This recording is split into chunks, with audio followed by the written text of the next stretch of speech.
On April 20th, 2010, 205 million gallons of oil began flowing into the Gulf of Mexico. For 3 months, we strongly debated our crippling dependency on oil. But what if the explosion never happened? What would we have done with all that oil? Almost half of it would have been processed into gasoline. Enough fuel for 750,000 cars to drive from New York to LA. 37 million gallons of the spilled oil would have turned into diesel. That same amount of fuel could keep one semi-truck driving nonstop for 536 years. 16 million gallons would have been converted into jet fuel. That's enough to circle the globe over 3,000 times on a large commercial plane. 10 million gallons of the spill would have been processed into 20,000 tons of plastic. That amount of plastic could make enough milk jugs to fill the inside of the Empire State Building.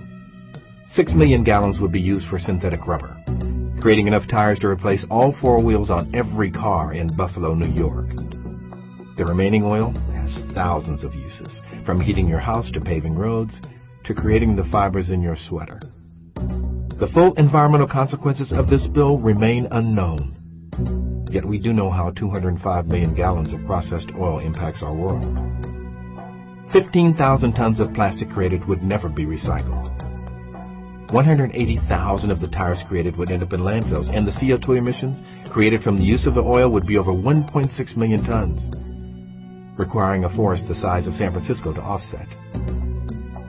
The 205 million gallons of oil lost in the Gulf is the same amount the United States consumes in less than 7 hours.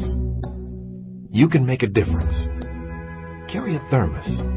Limit your trips to the store, or find transportation alternatives.